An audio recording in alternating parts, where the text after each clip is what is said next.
Je m'appelle Aude et je suis une auteure et cinéaste. J'ai plus de 15 ans de carrière en tant qu'auteur. J'ai publié des romans, des nouvelles, des pièces de théâtre, des articles. En plus de 15 ans de carrière, j'ai reçu beaucoup de conseils. Des conseils de la part d'auteurs, des conseils de la part d'éditeurs, des conseils de la part de maisons de production ou de proches. Certains de ces conseils étaient bons, certains de ces conseils étaient moins bons. Voici donc la liste des 7 pires conseils d'écriture que j'ai reçus. Premier conseil, écrire tous les jours. En tant qu'auteur, beaucoup de personnes ne peuvent pas écrire tous les jours. Tout le monde n'a pas le temps, l'inspiration ou l'argent pour écrire chaque jour. Aussi, tous les auteurs n'écrivent pas de manière constante et régulière au point d'avoir besoin d'écrire tous les jours. Par exemple, je pense à certains auteurs comme Ted Chiang qui écrivent un livre tous les 5 ou 10 ans. Eh bien, dans ce cas-là, il n'y a pas besoin d'écrire tous les jours. Deuxième conseil, écrire seulement sur ce que l'on sait et les sujets que l'on maîtrise. Ce conseil prend sens. Effectivement, il vaut mieux écrire ce que l'on sait parce qu'on a déjà une certaine maîtrise, une certaine compréhension du sujet, des thématiques et des personnages et du monde que l'on explore. Cependant, de nombreux auteurs écrivent sur ce qu'ils savent et leurs histoires ne sont pas pour autant bonnes. Rechercher son sujet et ses thèmes, y compris les sujets et les thèmes que l'on ne connaît pas très bien, ainsi qu'avoir une forte connaissance de soi, c'est-à-dire être conscient de ce que l'on peut écrire et de ce que l'on ne peut pas écrire, ainsi que de ce que l'on sait et de ce que l'on ne sait pas, ainsi qu'avoir une certaine humilité.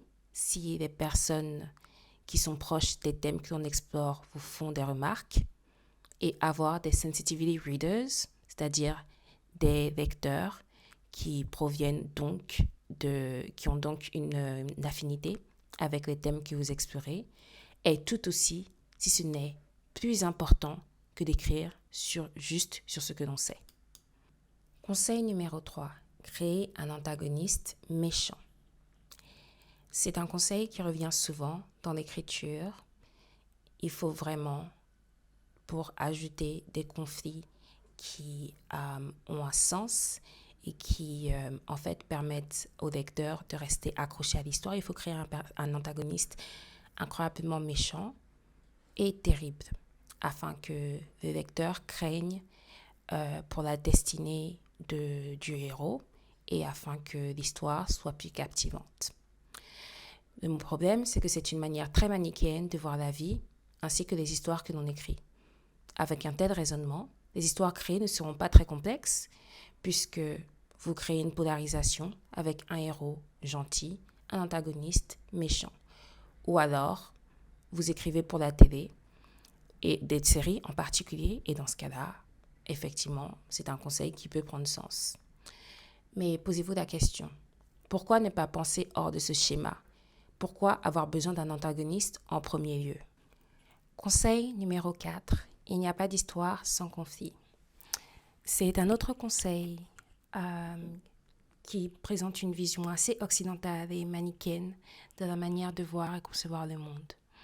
De nombreux auteurs pensent que les conflits sont nécessaires pour faire avancer l'histoire, pour la conclure et pour que vos lecteurs, que votre public en fait puisse s'accrocher à votre histoire et la suivre jusqu'au bout.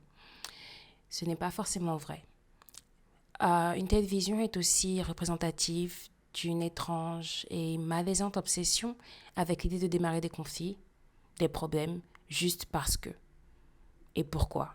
Parce que les gens s'emmerdent, parce que les conflits ont le potentiel de créer de bonnes histoires, comme certaines personnes le croient. Il est important d'explorer des structures narratives alternatives, comme le Kisho Tenketsu, ou d'autres alternatives, en fait, comme ce qui est fait par exemple dans les livres pour enfants, où il n'y a pas vraiment beaucoup de conflits. Et donc, des structures narratives comme le Kisho Tenketsu, qui est donc une structure narrative chinoise-japonaise, explore la création d'une trame narrative et d'une histoire sans conflit, mais de manière harmonieuse. Conseil numéro 5. L'histoire que vous écrivez doit avoir une leçon à la fin. Si vous écrivez des histoires en utilisant le principe d'utiliser un postulat étant un mini synopsis, un résumé en une phrase qui décrit ce que votre personnage principal désire, ce qui va lui arriver dans l'histoire, ce qu'elle va perdre en essayant de l'obtenir.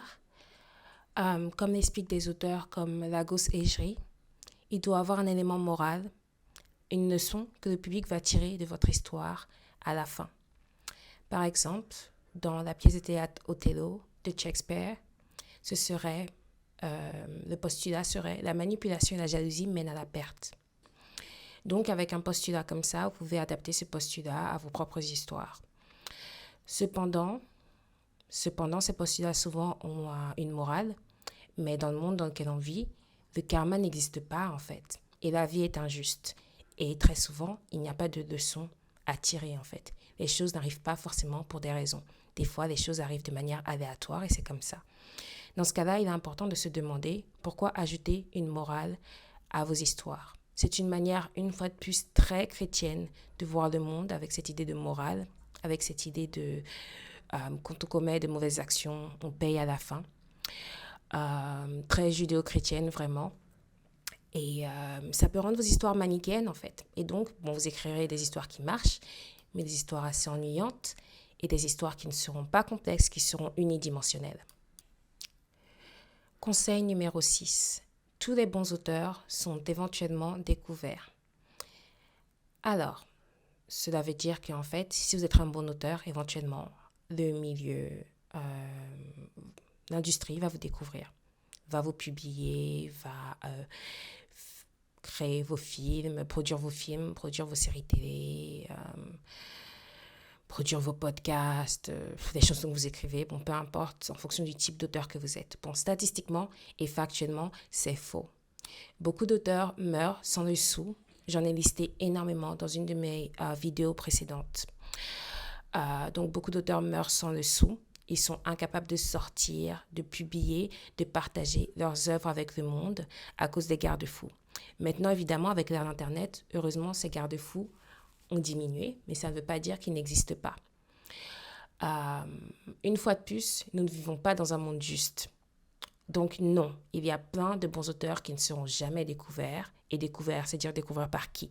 Est-ce que ça veut dire que votre carrière commence quand vous êtes découvert? Il y a beaucoup de questions à se poser. Donc, beaucoup de bons auteurs ne vont jamais être découverts. Beaucoup d'auteurs moins bons vont être découverts, en fait. Comme j'ai expliqué, c'est un milieu, ce sont vos contacts qui vont être plus importants que votre talent. Et cela ne veut pas dire qu'il faut abandonner, bien sûr que non. C'est le principe de ma chaîne YouTube, de vous donner l'espoir, de vous donner les outils, les compétences pour continuer votre activité d'auteur, mais essayez de faire de votre mieux pour développer cette activité ou cette carrière d'auteur, d'écrivain. Mais ne croyez pas que cette industrie est juste parce que ce n'est pas le cas. Et enfin, le dernier conseil. Écrivez gratuitement et cela vous apportera de la visibilité et des opportunités. Alors, écrire gratuitement, c'est-à-dire écrire gratuitement des romans, des pièces de théâtre, des films, des séries télé. Vous allez me dire, on écrit gratuitement de base parce qu'en général, c'est rare d'avoir une commission de la part de maisons de production, de la part de maisons d'édition pour écrire, qu'on écrit de la fiction, qu'on écrit des essais.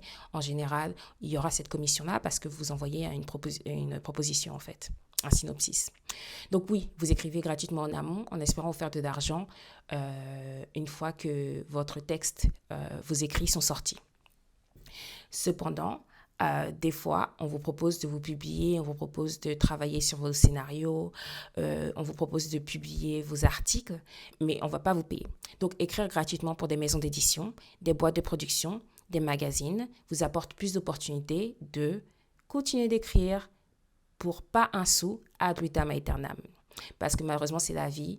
Si vous montrez aux gens qu'effectivement, vous n'avez pas besoin d'être rémunéré, on ne va jamais vous rémunérer parce que quel est l'intérêt? Si vous écrivez sans être rémunéré, sans argent, personne ne vous rémunérera jamais. En tout cas, pas vos clients actuels qui ne vous payent pas parce qu'il n'y a pas d'intérêt pour vous. On est dans un système capitaliste. et dans un système capitaliste, l'une des meilleures manières de montrer la valeur d'un produit, la valeur d'une personne et son importance, c'est la rémunération, c'est l'argent. Donc, si les gens avec qui vous travaillez n'apprécient pas la valeur de votre travail et ne vous compensent pas pour ce que vous avez fait et les efforts produits avec de l'argent ou avec des faveurs, ça n'arrivera pas dans le futur. Et puis aussi, écrire gratuitement, c'est mignon, mais comment vous payez votre loyer? Comment vous faites pour vivre? Donc, voici mes 7 pires conseils d'écriture que j'ai reçus dans ma vie. Quels sont les pires conseils d'écriture que vous avez reçus? Dites-moi dans les commentaires. Si vous aimez ma vidéo, abonnez-vous à ma chaîne pour plus de conseils d'écriture et de conseils sur comment faire des films.